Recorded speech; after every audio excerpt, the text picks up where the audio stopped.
হযরত ইউনূস পয়গম্বর লটারিতে যখন নাম চলে আসছে, পয়গম্বর বলেন, হ্যাঁ হ্যাঁ ভাই, আমি দোষী, আমার মালিকের অনুমতি ছাড়া আমি চলে আসছি, তাই আমি ঝাঁপ দিয়ে সমুদ্রে পড়ে গেলাম। তুমি তোমার নৌকা নিয়ে অন্যান্য যাত্রীদেরকে নিয়ে তুমি চলে যাও। আল্লাহু আকবার বলেন। এদিক দিয়ে আল্লাহ পাক আরেকটা বাহন রেডি করে রাখছেন। আল্লাহু আকবার বলেন। বিশাল আকৃতির মাছ আল্লাহ রেডি করে রাখছেন। আমার নবী যখন ঝাঁপ দিবে, সাথে সাথে মাছ তুমি আমার পয়গম্বরকে তোমার পেটের মধ্যে আমানত রাইখা দিও। সুবহানাল্লাহ। ফালতাকামাহুল হুত ওয়া হুয়া মুলিম ফালাউলা আন্নাহু কানা মিনাল মুসাব্বিহিন লালাবিসা ফি বাতনিহি ইলা ইয়াউমি ইউবআসুন। মাছটা হযরত ইউনূস পয়গম্বরকে আস্থা গিলে ফেলছে। আল্লাহ মাছকে ডাক দিয়া কয়, মাছ সাবধান, ইনি কিন্তু আমার পয়গম্বর, তার গায়ে কিন্তু দাঁত লাগাইবা না। এটা তোমার খাবার হিসাবে পাঠাই নাই। ওই মাছকে আল্লাহ বললেন, তোমার ভিতরে তাকে পাঠাইলাম। আমার ইউনূস নবী সারা সমুদ্রের নিচে কি আছে দেখতে পারবে না, তাই 40 দিন গোটা নদীটাকে, গোটা সমুদ্র, মহাসমুদ্রকে, সাগরকে তুমি এদিক সেদিক ঘুরাইয়া আমার নবীকে তুমি দেখাইবা। আরো আস্তে সুবহানাল্লাহ। ফালতাকামাহুল হুত ওয়া হুয়া মুলিম ফালাউলা আন্নাহু কানা মিনাল মুসাব্বিহিন। ইউনূস পয়গম্বর দেখলেন কোনো খাওয়া দাওয়া নাই, বাথরুমের দরকার নাই, অফিস আদালত নাই, একেবারে ফ্রি। তাইলে এই সময়টা কাজে লাগায় আল্লাহর তাসবিহ তাহলিলের মধ্যে লিপ্ত হয়ে গেছে। ফানাদা ফিজ যুলুমাত আল্লাহ ইলাহা ইল্লা আনতা সুবহানাকা ইন্নী কুনতু মিনাজ জালিমিন। কয়েকটা অন্ধকারের মধ্যে, মাছের পেটের অন্ধকার, সমুদ্রের অন্ধকার, অন্ধকারের উপর অন্ধকার, সমস্ত অন্ধকারের ভিতরে ইউনূস পয়গম্বর আর কোনো কিছু না, আল্লাহর তাসবিহ তাহলিলের মধ্যে লিপ্ত হয়ে গেলেন। আল্লাহ পাক কোরআনে বলেন, যদি ইউনূস পয়গম্বর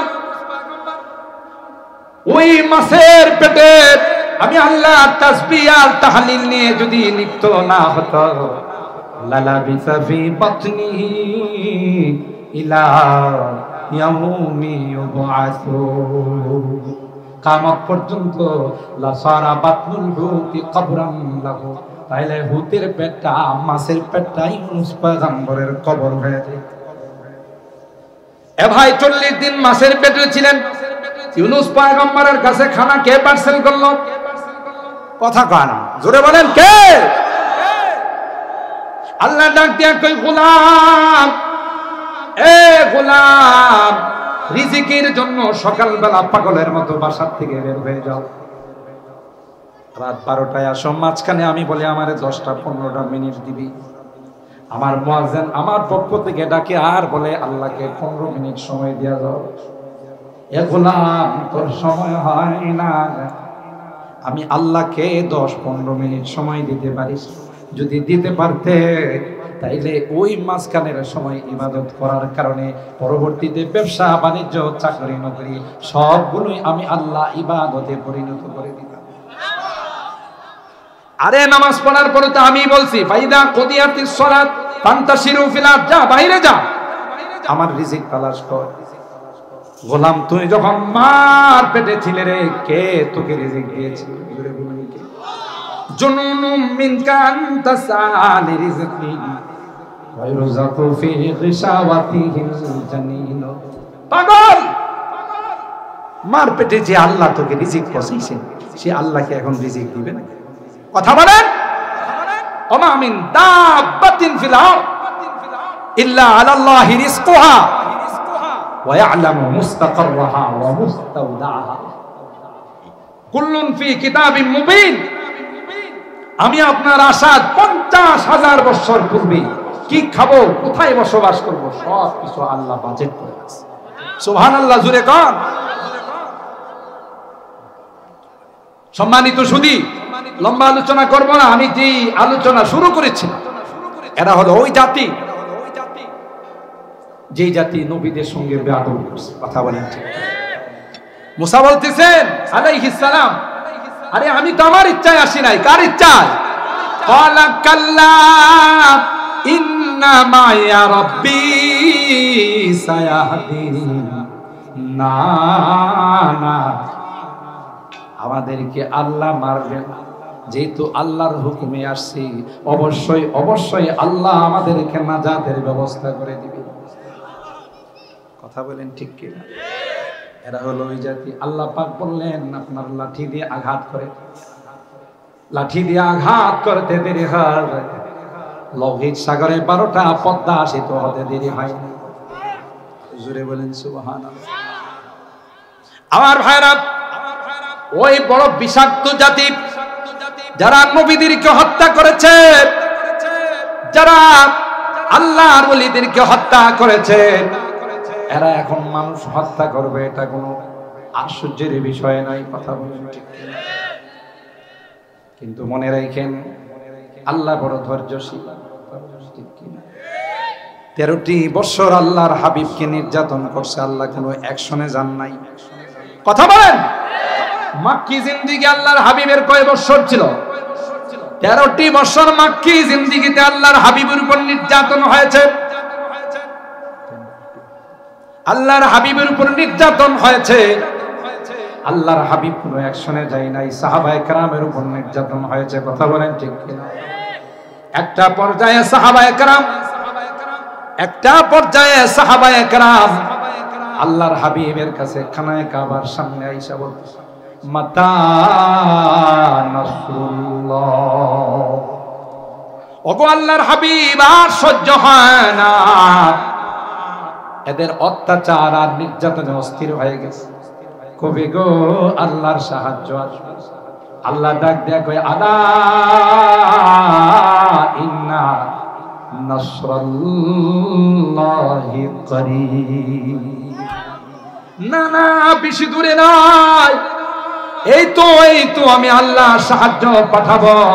সর্বকালের সর্বযুগের সর্বশ্রেষ্ঠ মহামানব আল্লাহর হাবিব সরকারে দো আলম সাল্লাল্লাহু তাআলা আলাইহি ওয়াসাল্লামের উপর আল্লাহ তাআলা যে আসমানি কিতাব নাযিল করেছেন আল কোরআনুল কারীম, আল্লাহর হাবিবের অগণিত অসংখ্য মুজিজা আছে। এর মধ্যে সবচেয়ে গুরুত্বপূর্ণ মুজিজা হলো আল কোরআন। সুবহানাল্লাহ।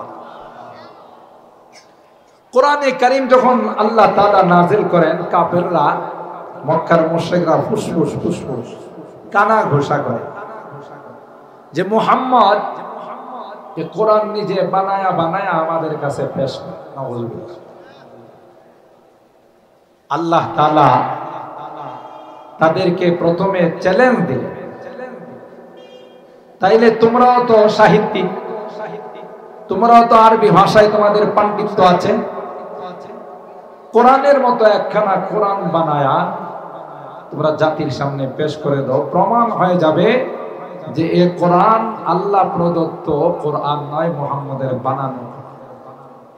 প্রথম চ্যালেঞ্জ, কুল লা ইন ইজতামাআতিল ইনসু ওয়াল জিন্নু আলা আইয়াতু বিমিসলি হাযাল কুরআন লা ইয়াতুনা বিমিসলিহি ওয়ালাউ কানা বা'দুহুম লিবা'দিন যাহিরা।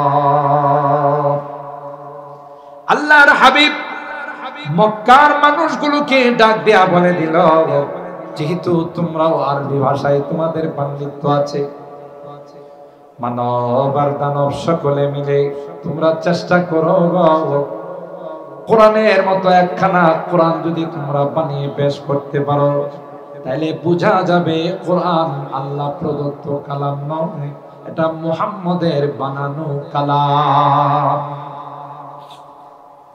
আল্লাহ বলেন লা ইয়াতুনা বিমিসলি,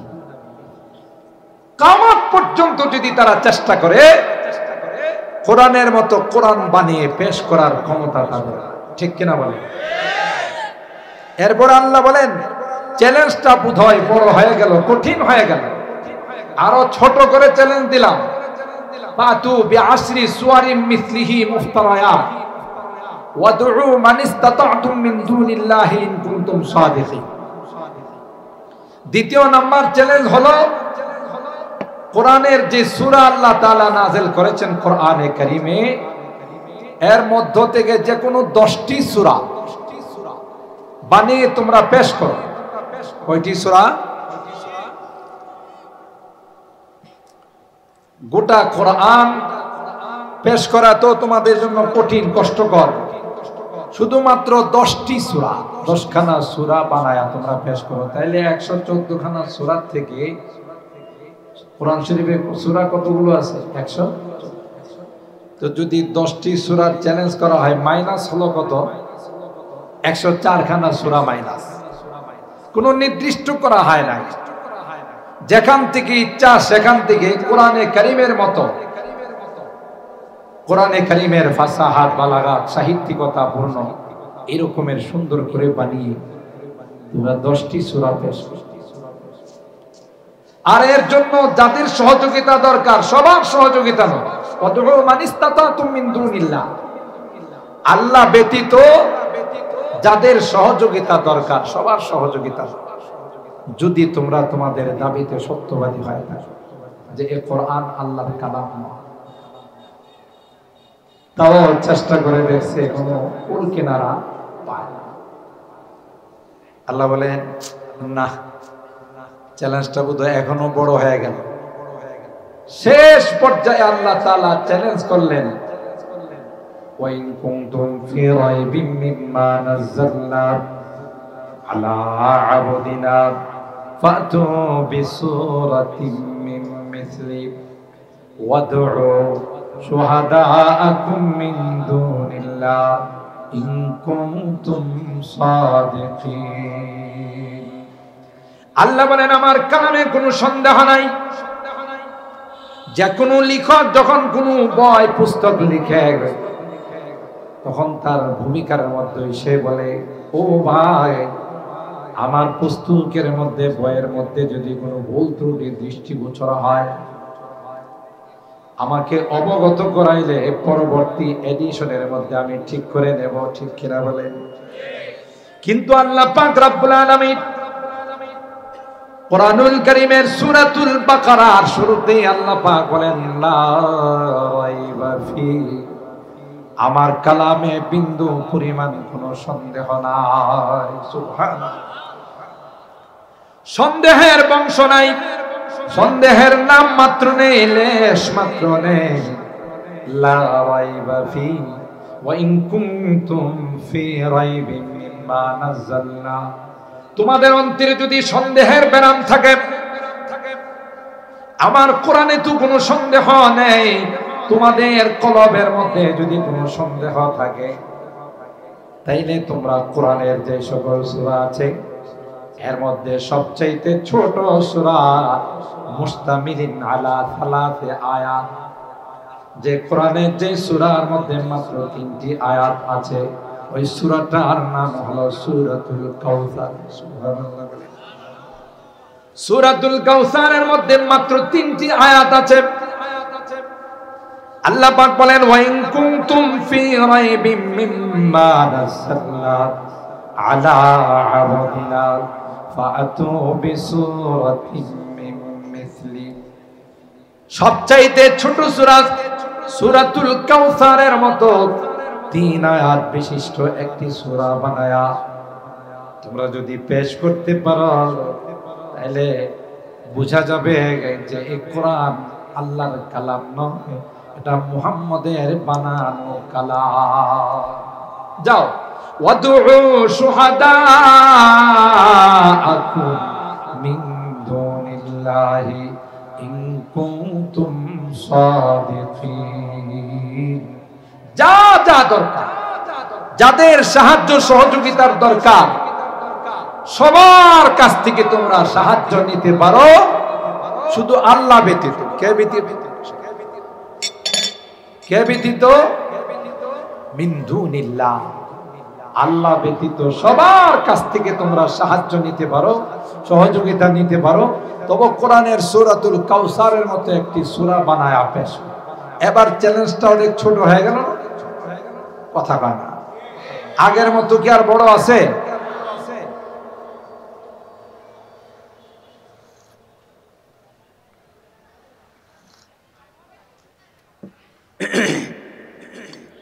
এবার অনেক ছোট হয়ে গেল, মাত্র 3 আয়াত। খাতা কলম নিয়ে পণ্ডিতরা বসছে, কোরআনের মতো সূরা বানাই, বসে অনেক চেষ্টা করছে। সূরা ফিলের মধ্যে আল্লাহ হস্তি বাহিনীর, হাতি বাহিনীর কথা বলছে। এখন চিন্তা করলো যে আচ্ছা দেখি হাতি দিয়ে একটা সূরা বানানো যায়। আল্লাহ কইছে ছোট সূরা হয়ে গেছে হাতির মতো। চিন্তা ব্যাককেল কত, হাতি কি ছোট না বড়? আল্লাহ কয় ছোট্ট একটা সূরা বানায়, বেশি পারবি না। গেছে হাতির উপর, গিয়া সূরা বানাইছে 3 আয়াত বিশিষ্ট। আল ফিল ওয়া মা আদরাকা মাল ফিল লাহু খুরতুম তাবিল। সূরা বানাইছে আল ফিল, হাতি। ফিল মানে কি? আল ফিল, আলিফ লাম। এই আলিফ লাম আর সেখানে তাজিম বোঝানোর জন্য, মানে বড় হাতি। আল ফিল ওয়া মা আদরাকা মাল ফিল। এ নবী আপনি কি হাতি কারে কইছেন? নবীরে বলে আল্লাহ কয় হাতি কারে কইছেন। কথা বুঝতেছেন? সূরা বানাইছে 2 নম্বর আয়াত। এরপরে আল্লাহ নবীরা হাতি চিনাইলাহু খুরতুম তাবিল। হাতি বলা হয় যার লম্বা একটা সোর আছে। বুঝেন নাই? আকল যখন উলুয়ে খায় তখন কি কয় নিজে বোঝে না। কথা বলেন ঠিক কিনা? এগুলো হলো তার লিখের পরিচয়। কথা বলেন, তার লিক হওয়ার পরিচয়। মুখে যা আসে তাই বলে। এত হাজার হাজার নারী শিশু তাদেরকে ফিলিস্তিনের মধ্যে হত্যা করা হচ্ছে। বিশ্বের মোড়ল রাষ্ট্রের প্রেসিডেন্ট কয় কই এত মানুষ হত্যা হলে তো আমরা জানতাম। বোঝা গেল আকলে উল হয়ে খাইছে। কথা বলেন ঠিক? এগুলো ওই তাদেরই বংশধর, ফেরাউনের বংশধর। কথা বলেন ঠিক কিনা? আমি অনেক বয়ানে বলি, হযরত শাইখুল হাদিস রাহমাতুল্লাহি আলাইহি প্রায় বয়ানে বলতেন যে আগে শুনছি কুকুরে লেজ লড়ায়, এখন দেখি লেজে কুকুর লড়ায়। আপনাদের এই দিগলদি এলাকায় কি লেজে কুকুর লড়ায় না কুকুরে লেজ লড়ায়? কথা কয় না। তো আমি হুজুরের বয়ানে এটা বলতেন, আমি বুঝতাম না হুজুর এটি কি কয়। সারা জিন্দেগি আমরা দেখলাম কুকুরে লেজ লড়ায়, আর হুজুরি কয় লেজে কুকুর লড়ায়। এখন বুঝে আসতেছে যে আসলে কলমদার হাত থেকে কইয়া দিদা গইয়া আল্লাহ ওয়ালারা যা বলেন দেখে শুনে বলেন, এটা হলো বাস্তব। গোটা বিশ্বের মধ্যে গুটি কয়েক ইসরায়েলের ইহুদির বাচ্চারা গোটা বিশ্বটাকে নাচায়, তাহলে বুঝা গেল লেজে কুকুর লড়ায়, কুকুরে লেজ লড়ায় না। কথা বলেন ঠিক কিনা? মিস্টার হিটলারকে যখন প্রশ্ন করা হয়েছিল 60 লক্ষ ইহুদিকে তিনি নিধন করেছিলেন, সাংবাদিকরা প্রশ্ন করেছিল কি অপরাধ তাদের, আপনি যে এইভাবে সবগুলোকে ধ্বংস করে দিচ্ছেন। হিটলার তখন জবাব দিয়েছিল কয়েকটারে রাইখে যাইতেছে, ভবিষ্যতে বুঝবা যে এদের কেন আমি মানলাম। এই 2-1টার যন্ত্রণায় গোটা বিশ্ব অস্থির হয়ে থাকে। কথা কয় না।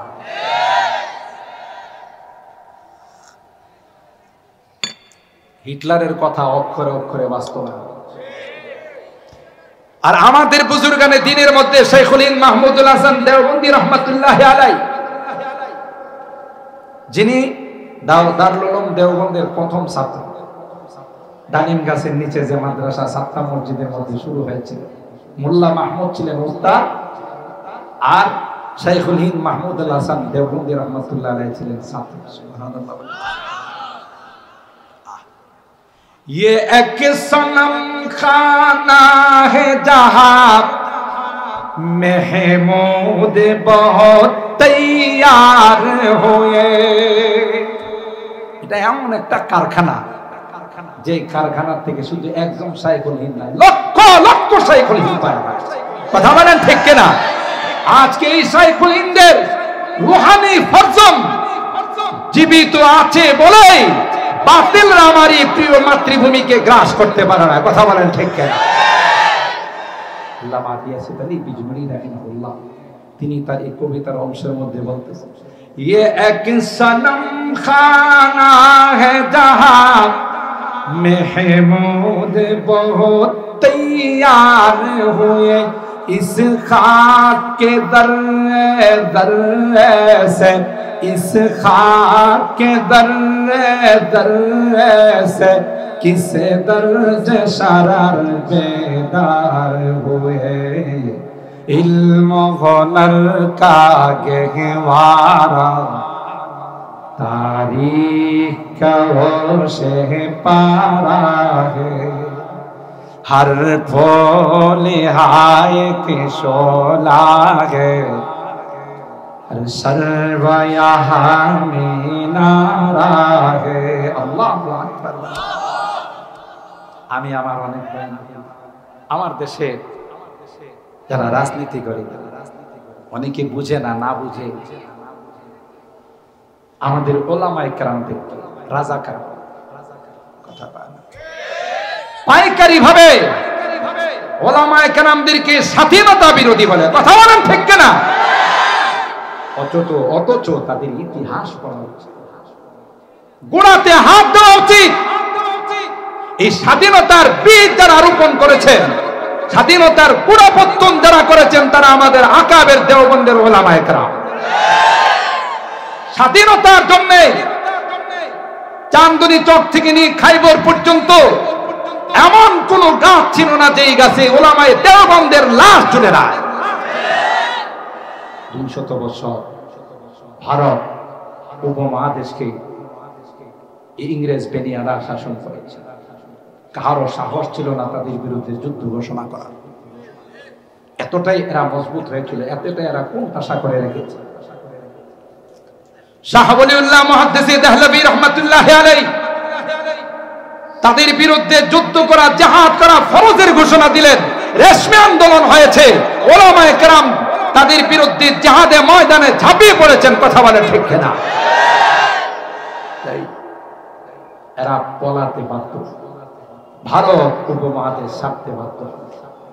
এর জন্য ওলামায়ে কেরামদেরকে জেল জরিমানা, শাহাদত বরণ করা সহ কত অকথ্য নির্যাতনের শিকার হতে হয়েছে।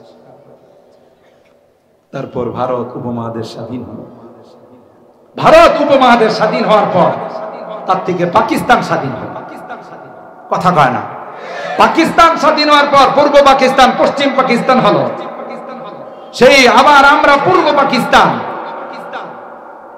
তাদের সঙ্গে লড়াই করে, কোন লড়াই নেই। আমাদের কি ছিল? কোন শক্তি ছিল না, কোন অস্ত্র ছিল না, লোকবল ছিল না। মাজলুমদের পক্ষে আল্লাহ থাকেন বিদায় আল্লাহর সাহায্যে আমাদের এই দেশকে আল্লাহ স্বাধীনতার নিয়ামত দিয়েছে। ঠিক বললাম? আমাদের কোনো কিছুই ছিল না।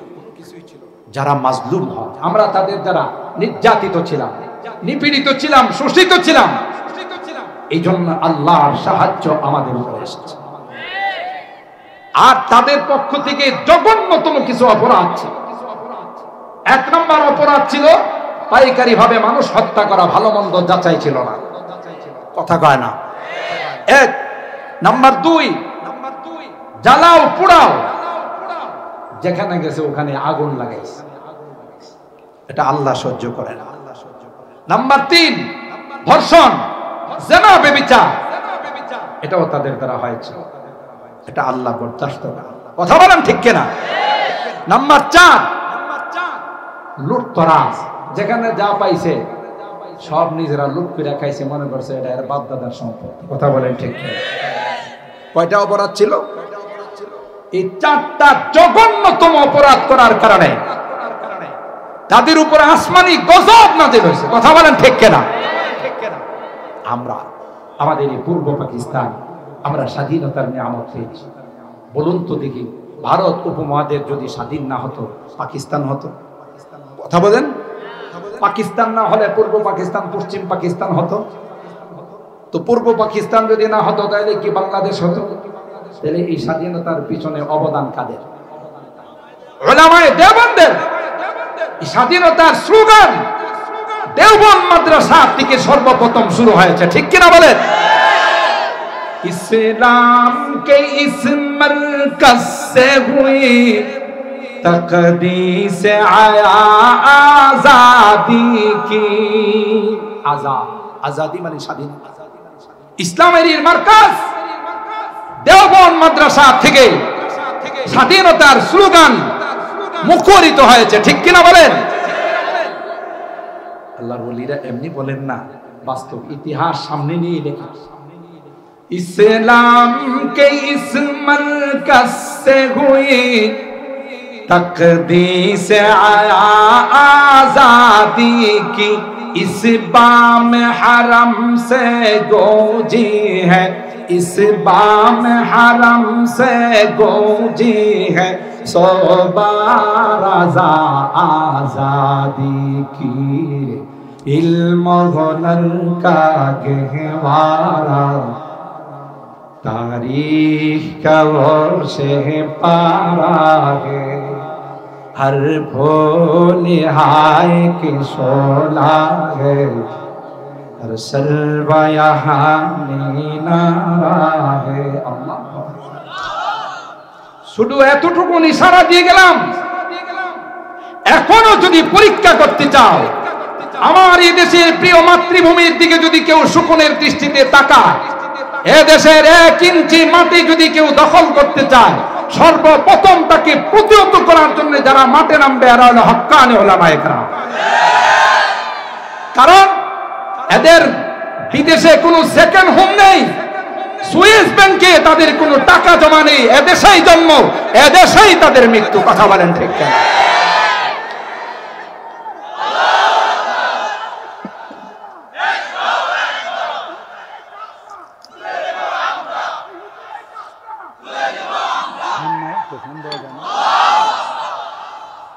সম্মানিত সুধী, তার বাস্তব কিছুটা চিত্র করোনার সময় আপনারা দেখেছেন। কথা বলেন ঠিক কিনা? কোন নেতা নেত্রী আপনার আমার পাশে নেই, নিজের সন্তান পাশে নেই। ওই এক শ্রেণীর নবীন উলামায়ে কেরাম কাফেলা করে, কাফনের কাপড় পরে অলিতে গলিতে বলে কোন অসুস্থ করোনার রোগী থাকলে আমরা তার সেবা দেওয়ার জন্য আসছি। ঠিক কিনা বলেন? আমরা এদেশে জন্ম, এদেশেই আমাদের ঠিকানা। আমাদের বিদেশের কোনো ব্যাংকে টাকা নেই যে অসুবিধা দেখলে, আকাশ মেঘাচ্ছন্ন দেখলে টিকিট করে ওরাল দিই। কথা কয় না? তুমি কাদেরকে স্বাধীনতা বিরোধী, কাদেরকে তুমি রাজাকার বলো? যাদের অবদানে এই স্বাধীন রাষ্ট্র তুমি পেয়েছো, তাদেরকে তুমি অবদান, তাদের অবদানকে অস্বীকার করো। সম্মানিত সুধী, বলতেছিলাম শাইখুল হিন্দ মাহমুদুল হাসান দেওবন্দি রাহমাতুল্লাহ আলাইহি, তিনি তার তাফসীরে শাইখুল হিন্দের মধ্যে লিখেন, अगर समंदर के नीचे 2 मछलियां हो, समंदर के नीचे 2 मछलियां के अंदर कोई झगड़ा हो तो समझ लेना कि इसमें भी किसी यहूदी का हाथ है। অনেকে বলতেছেন যে হুজুর কি উর্দু গেলেন বুঝলাম না। তিনি বলতেছেন, এ ভাই, কত বড় খারাপ জাতি! যদি সমুদ্রের নিচে 2টা মাছের মধ্যে কামড়া কামড়ি হয়, সূক্ষ্ম তদন্ত করলে যদি ঘুষের কোনো লেনদেন না হয়, কথা বলেন ঠিক কিনা? এই জন্য সূক্ষ্মের শর্ত লাগাইলাম, কারণ এখন তো তদন্ত করে শাইখুল হাদিসের নামে 20টা 30টা মামলা। কথা কয় না? শাইখুল হাদিস বুজুর্গ উলামায়ে কেরামদের নামে 30টা 40টা মামলা হয়। বোঝা গেল এগুলো কোনো আসল তদন্ত নয়, এগুলো ভুয়া তদন্ত। কথা বলেন ঠিক কিনা? তাই বলেছি, সূক্ষ্ম তদন্ত যদি হয় তাইলে দেখা যাবে এই 2টা মাছের ঝগড়ার পিছনে কোনো ইহুদির হাত আছে। কে বলছে? আল্লামা महमूदुल हसन शेखुल हिंद महमूदुल हसन देवबंदी रहमतुल्लाह अलैह। अगर समंदर के नीचे दो मछलियां के अंदर कोई झगड़ा हो तो समझ लेना कि इसमें भी किसी यहूदी का हाथ। এত বড় খারাপ জাতি, খ্রিস্টান আছে, হিন্দু আছে, বৌদ্ধ আছে। আল্লাহ পাক বলেন ওয়ালা তাজিদান্না আশাদ্দান নাসি আদাওয়াতান লিল্লাযিনা আমানুল ইয়াহুদ, সূরা আল মাইদা আয়াত নাম্বার 82। আল্লাহ বলেন সবচাইতে তোমাদের বড় দুশমন হলো ইহুদি সম্প্রদায়। কে বলছে? আল্লাহর হাবিবকে বলেন ওয়ালান তারদা আনকাল ইয়াহুদ ওয়ালান নাসারা হাত্তা তাত্তাবিআ মিল্লাতাহুম। বিধর্মীদেরকে, বিজাতিকে আপনি যতই অন্তর দিয়ে ভালোবাসবেন, এরা আপনাকে শিখি পরিমাণও ভালোবাসবে। ঠিক বলছি? আমি কিছু কথা মাঝে মধ্যে বাস্তবমুখী কথা বলি, এগুলো হয়তো আমার সাথে অনেকে একত্রতা পোষণ করবে। যেমন আমাদের বন্ধু রাষ্ট্র, পার্শ্ববর্তী রাষ্ট্র, দূরে যাওয়ার দরকার নাই, এটা আমাদের বন্ধু রাষ্ট্র। কথা বলেন ঠিক কিনা? কারণ আমাদের স্বাধীনতায় তাদের অবদান ছিল। এই অবদানের কারণে আমরা তাদেরকে কলিজা টুকরা মনে করি, আমাদের অন্তরঙ্গ বন্ধু মনে করি। কথা বলেন ঠিক কিনা? কিন্তু ওরা কি আদৌ আমাদের স্বাধীনতার জন্য সহযোগিতা করছে না নেওয়ার জন্য? আমার বীর মুক্তিযোদ্ধা, এদেরকে জিজ্ঞাসা করে দেখেন, এই দেশের যত সম্পদ ছিল সবগুলো নিয়ে ভারতে জমাইছে। আপনার এক বন্ধু সেপারেট হয়ে গেছে পরিবার থেকে। তো সেপারেট হলে যৌথ পরিবার থেকে কিছু দেন, কয়েকটা প্লেট, একটা পাতিল, কথা বুঝে আসছে। তা আপনার বন্ধু বলতেছে দোস্ত কি কি পাইছো? ওই 2টা প্লেট পাইছে, একটা পাতিল পাইছে, একটা মগ পাইছে, এই 2-3টা, এগুলো তুই রাইখা কি করবে? তোর তো সব কিনাই লাগবে, এটা আমার দিয়া দে। কথা কয় না? তোর তো নতুন করে সব কিনাই লাগবে, তো এগুলো রাইখা লাগবে, এটা আমার দিয়া দে। কি বন্ধু না রাগ কর? কথা বলেন। হ্যাঁ, যদি প্রকৃত বন্ধু তো তাইলে বলতো দোস্ত যে কয়টা আছে আর কি কি লাগবে লিস্টি দিয়ে আমি তোরে দিয়া যাবো। তুই তো এখন এমনি সেপারেট হয়ে গেছিস, এমনি ভারাক্রান্ত মন, আমাকে লিস্টি দাও, আমি বাজার থেকে করে নিয়ে আসি, তোমাকে কিনে দেওয়া যায়। উল্টা যদি কয় এই 2টা তুই রাইখা কি করবে, এটা আমার দিয়া দিতে, তো নতুন কিনে। বন্ধু না রাগ কর, সেম ঘটনা ঘটাইছে। কথা বলেন ঠিক না? মুহতারাম হাজিরিন, এখনো নিউজগুলো খুলে দেখবেন,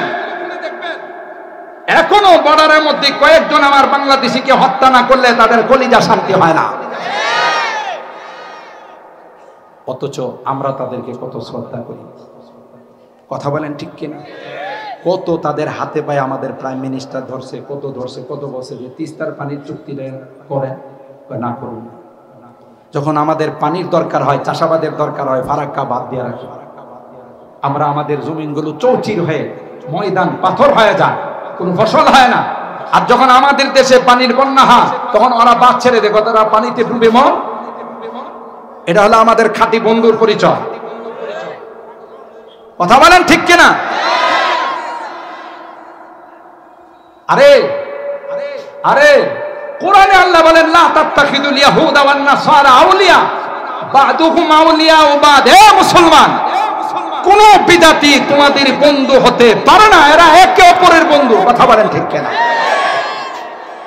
কোরআনের কথা আপনি অস্বীকার করবেন?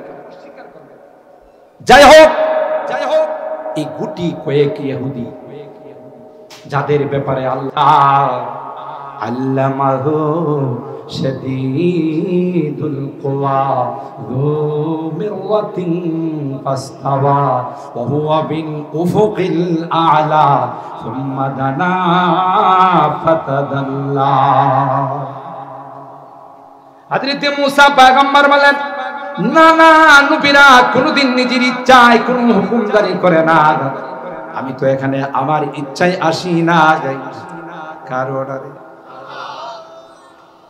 যদি কোনদিন নিজের ইচ্ছায় কোনো সিদ্ধান্ত নেন, সাথে সাথে আল্লাহ ধরে ফেলেন। যেমন ইউনূস আলাইহিস সালাম তার জাতিকে বলেছিলেন 3 দিনের মধ্যে তোমাদের উপর শাস্তি চলে আসবে, তোমরা যদি আল্লাহর নাফরমানি করো। জাতি তখন বুঝে ফেলছে পয়গম্বরদের কথা কোনদিন মিথ্যা হয় না।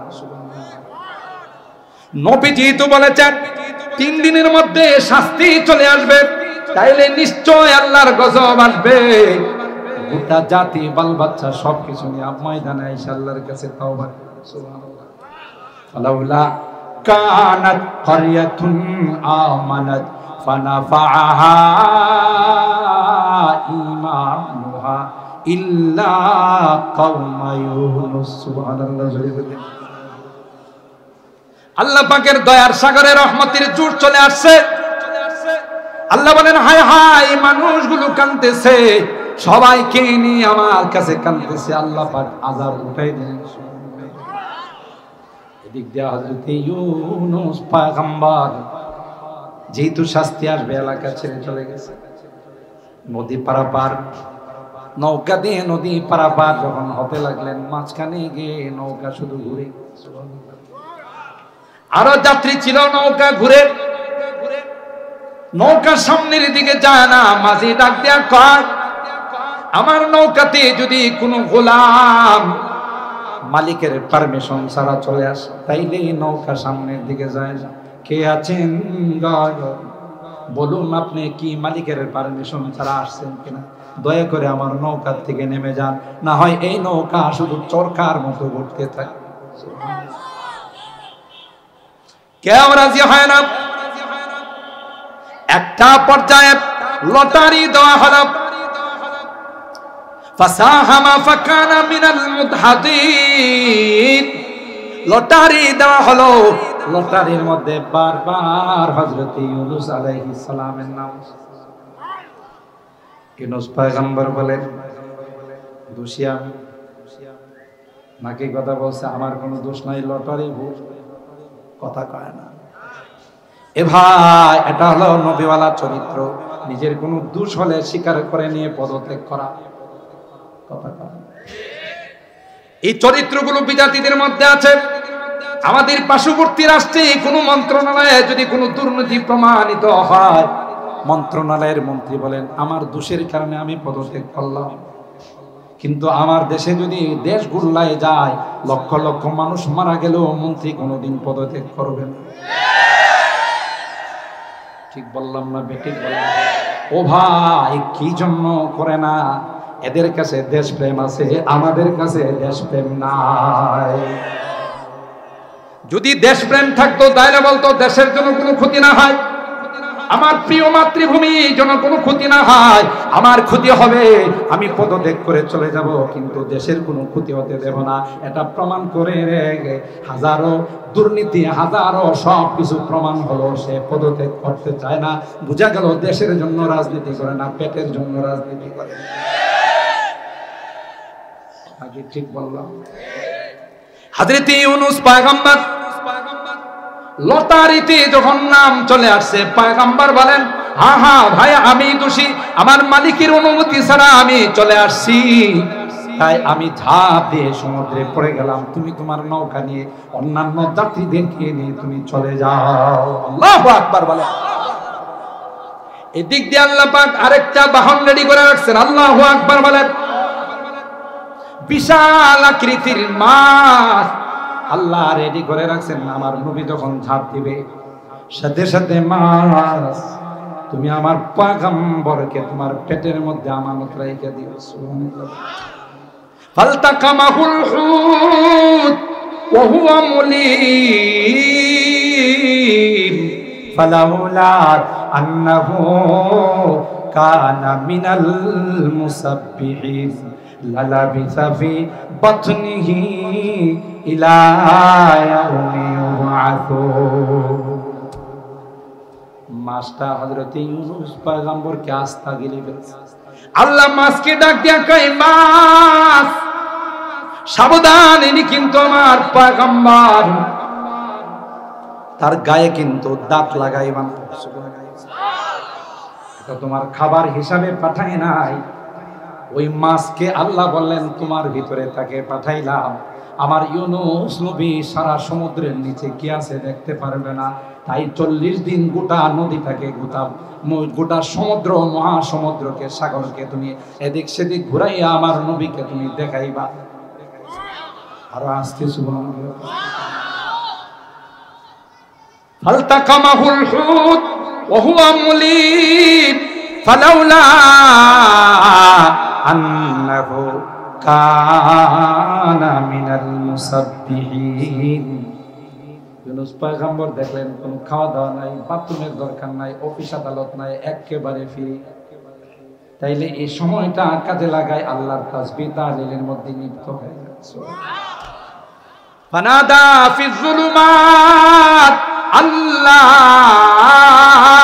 ইলাহা ইল্লা আনতা সুবহানাকা ইন্নী কুনতু মিনাজ জালিমিন। কয়েকটা অন্ধকারের মধ্যে মাছের পেটের অন্ধকার, সমুদ্রের অন্ধকার, অন্ধকারের উপর অন্ধকার, সমস্ত অন্ধকারের ভিতরে ইউনূস পয়গম্বর আর কোনো কিছু না, আল্লাহর তাসবিহ তাহলিলের মধ্যে লিপ্ত হয়ে গেলেন। আল্লাহ পাক কোরআনে বলেন, যদি ইউনূস পয়গম্বর ওই মাছের পেটে আমি আল্লাহর তাসবিহ আর তাহলিল নিয়ে যদি লিপ্ত না হতো, লালাবিসা ফি বাতনিহি ইলা ইয়াউমি ইউবআসুন, কিয়ামত পর্যন্ত লাসারা বাতনুল হুতি কবরান লাহু, তাইলে হুতের পেটটা, মাছের পেটটা ইউনূস পয়গম্বরের কবর হয়ে যায়। এ ভাই 40 দিন মাছের পেটে ছিলেন ইউনূস পয়গম্বরের কাছে খানা কে পার্সেল করলো? কথা কয় না, জোরে বলেন কে? আল্লাহ ডাক দিয়া কই, গোলাম, এ গোলাম, রিজিকের জন্য সকালবেলা পাগলের মতো বাসার থেকে বের হয়ে যাও, রাত 12টায় আসো, মাঝখানে আমি বলে আমারে 10-15 মিনিট দিবি, আমার মুয়াজ্জিন আমার পক্ষ থেকে ডাকে আর বলে আল্লাহকে 15 মিনিট সময় দিয়া যাও। এ গোলাম, তোর সময় হয় না, আমি আল্লাহকে 10-15 মিনিট সময় দিতে পারিস, যদি দিতে পারতে তাইলে ওই মাঝখানের সময় ইবাদত করার কারণে পরবর্তীতে ব্যবসা বাণিজ্য চাকরি নকরি সবগুলোই আমি আল্লাহ ইবাদতে পরিণত করে দিতাম। আরে নামাজ পড়ার পরে তো আমি বলছি, ফাইদা কুদিয়াতিস সালাত ফান্তাশিরু ফিল আরদ, যা বাইরে যা, আমার রিজিক তালাশ কর। গোলাম, তুই যখন মার পেটে ছিলে রে, কে তোকে রিজিক দিয়েছে? জুনুনুম মিনকা আনতা সালি রিজকি ওয়া ইরযাকু ফি গিশাওয়াতিহিল জানিন। পাগল, মার পেটে যে আল্লাহ তোকে রিজিক পৌঁছাইছে, সে আল্লাহকে এখন রিজিক দিবে না? কথা বলেন। ওমা মিন দাব্বাতিন ফিল আরদ ইল্লা আলাল্লাহি রিজকুহা ওয়া ইয়ালামু মুস্তাকাররাহা ওয়া মুস্তাওদাআহা কুল্লুন ফি কিতাবিম মুবিন। আমি আপনার আশা 50,000 বছর পূর্বে কি খাবো, কোথায় বসবাস করব, সব কিছু আল্লাহ বাজেট করে আছে। সুবহানাল্লাহ, জুরে কোন। সম্মানিত সুধী, লম্বা আলোচনা করব না, আমি যে আলোচনা শুরু করেছি, এরা হলো ওই জাতি যেই জাতি নবীদের সঙ্গে বেয়াদবি করছে। কথা বলেন ঠিক? মুসা বলতেছেন আলাইহিস সালাম, আরে আমি তো আমার ইচ্ছায় আসি নাই, কার ইচ্ছায়? ক্বালা কাল্লা ইন্না মা'য়া রাব্বী সায়াহদিন। না না, আমাদেরকে আল্লাহ মারবেন, যেহেতু আল্লাহর হুকুমে আসছি, অবশ্যই অবশ্যই আল্লাহ আমাদেরকে নাজাতের ব্যবস্থা করে দিবে। কথা বলেন ঠিক কিনা?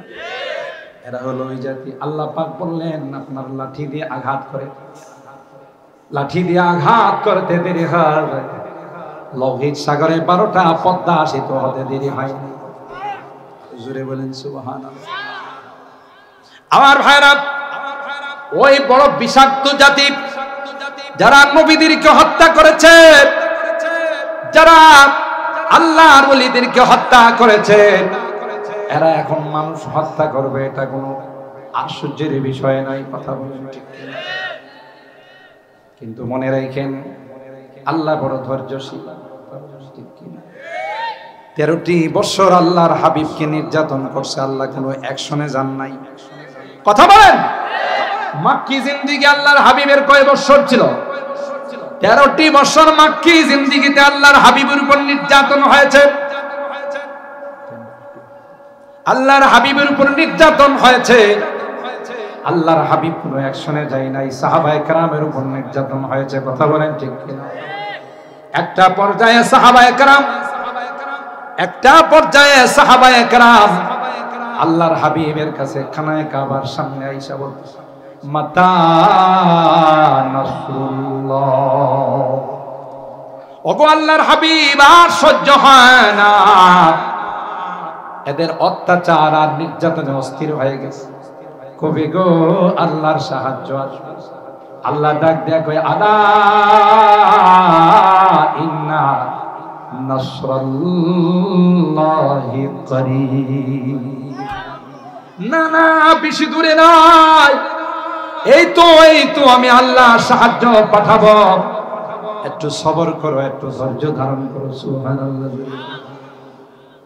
হিজরত করে মক্কা থেকে মদিনায় চলে গেলেন। মদিনার মানুষগুলো ওয়েলকাম জানাইলেন, স্বাগতম জানাইলেন, খুশিতে আনন্দে তারা কবিতা বললেন, তালা আল বদরু আলাইনা মিন সানিয়াতিল ওয়াদাই ওয়াজাবা শুকরু আলাইনা মা দাআ লিল্লাহি দাঈ জিতা বিল আমরিল মুতাঈ।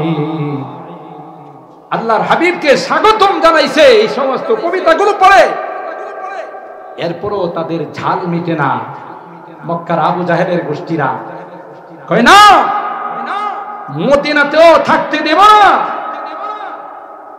মার্চ করে 1000 সশস্ত্র যোদ্ধা বদরের প্রান্তে আল্লাহর রাসূল এবং সাহাবায়ে কেরাম এবং ইসলামের নাম নিশান মুছে ফেলার জন্য অস্ত্রে শস্ত্রে সজ্জিত হয়ে বদরের প্রান্তে গেছে, শেষ করে দিয়েছে।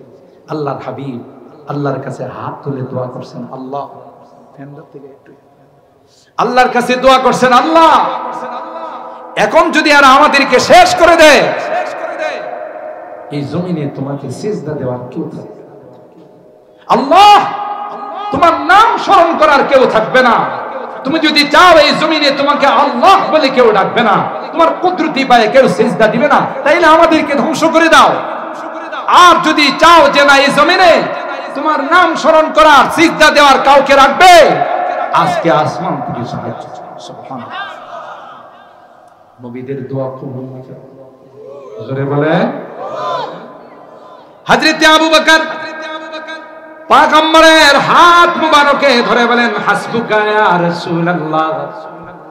ওগো আল্লাহর পয়গম্বর, আমার মনে কয় আল্লাহর সাহায্য চলে আসবে। সুবহানাল্লাহ। জোরে বলেন। আপনি হাত নামান। আল্লাহ পাক আয়াত নাযিল করে জানাই দিলেন যে আপনি যুদ্ধের ময়দানে যখন ঝাঁপিয়ে পড়বেন, প্রথমবার আমি আল্লাহ 1000 ফেরেশতা দিয়ে সাহায্য করব। সুবহানাল্লাহ। জোরে বলেন। কয় হাজার? আলহামদুলিল্লাহ। কম, আরো আস্তে কম, আরেকটু আস্তে বল।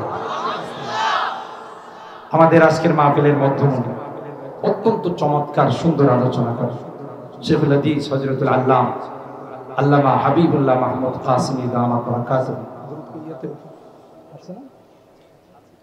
তোমাদের অনক্য কথা বলেন ঠিক কিনা?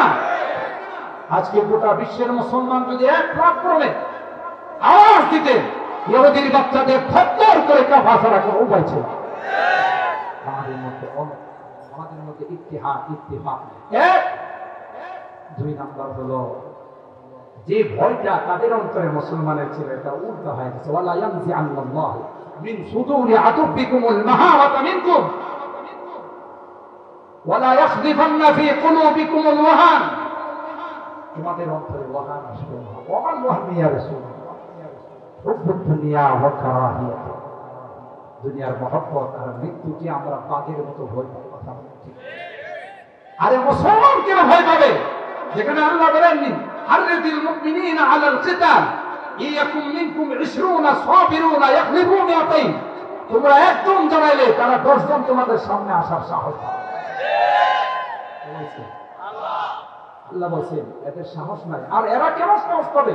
এদের অভিভাবক আমি নয়, এদের কাছে আগ্নেয়াস্ত্র আছে, এদের কাছে এটিএম বুম আছে, আমার অর্ডার না হলে এটিএম বুম কাজ করবে না। যদি প্রয়োজন হয় আফগানে যায় দেখে আসো, যদি দেখতে চাও আফগানিস্তানে যায় পরীক্ষা করে আসো। এটিএম বুম মাত্র আমার আফগানের মুজাহিদরা ক্রিকেটারের মতো লুফে লুফে ফেলে দিত। সুবহানাল্লাহ। মেসের কাঠি দিয়ে জ্ঞান বহরের মধ্যে যখন মেসের কাঠি ফেলে দিত, ওমা রমাইতা ইদ রমাইতা ওয়ালাকিন্নাল্লাহ রমা, এই আয়াত পড়ে জ্ঞান বহর জ্বলে পুড়ে ছাই হয়ে যেত। সুবহানাল্লাহ। আপনি চিন্তা করতে পারেন, ছোট্ট একটা রাষ্ট্র সোভিয়েত ইউনিয়ন, অখণ্ড রাশিয়া, এখানে আইসা মাইকে অপমানিত হয়ে লাঞ্ছিত হয়ে বিদায়। বর্তমান বিশ্বের সুপার পাওয়ার আমেরিকা আফগানিস্তান থেকে বিদায় নিচ্ছে। এমনি নাই খেলার নাম বাবাজি। আপনারা বলতে পারেন কিসের খেলা? আফগান ফেরত যত সৈনিক আমেরিকাতে গেছে, আমি নিজে বিবিসির এক সাক্ষাৎকারে শুনেছিলাম, একজন সেনাবাহিনীর ডাক্তার তিনি বলেছিলেন, যতগুলো সৈনিক আফগান থেকে ফেরত যায় তাদের চেক আপ করলে, টেস্ট করলে দেখা যায় সবগুলো আধা পাগল। কথা পায়। এখন সরকারকে পরামর্শ দিচ্ছে, যদি এদের আরো রাখেন তাহলে পাগলের কারখানায় আমেরিকা হয়ে যাবে। কথা পায় না। সরকার দেখলো যে এত কষ্ট করে সৈনিক বানায়, আর যদি ওখান থেকে পাগল হয়ে আসে তাহলে তো আমার রাষ্ট্র এসে, এই জন্য বলছে বাবারে কাতারে পয়সা চলো একটা পরামর্শ করে আমাদেরকে ছোটখাটো একটা রাস্তা করে দেওয়া যায় কিনা, মান ইজ্জত নেওয়া যায়। কথা পায় না। খেলার নাম সুবহানাল্লাহ। মুহতারাম হাজির, ভয় পাওয়ার কোনো কারণ নেই। রেডি হন ওই ইমামে মাহদীর সৈনিক হওয়ার জন্য, হযরত ঈসা রূহুল্লাহর সৈনিক হওয়ার জন্য রেডি হয়ে প্রস্তুত থাকেন। যদি মারাও যান তবু সব পাওয়া যাবে। কথা বলেন। আল্লাহ তাআলা আমাদের সবাইকে ওলামায়ে কেরামদের নসিহত গতকাল আজকে এবং আরো যা শুনবো আজকের মাহফিলের মধ্যে হযরতুল আল্লামা হাবিবুল্লাহ মাহমুদ কাসেমী বরকাতুহু সকলের বয়ানগুলি শুনে আমরা যেন আমলে বাস্তবায়ন করতে পারি। আল্লাহ তাআলা আমাদের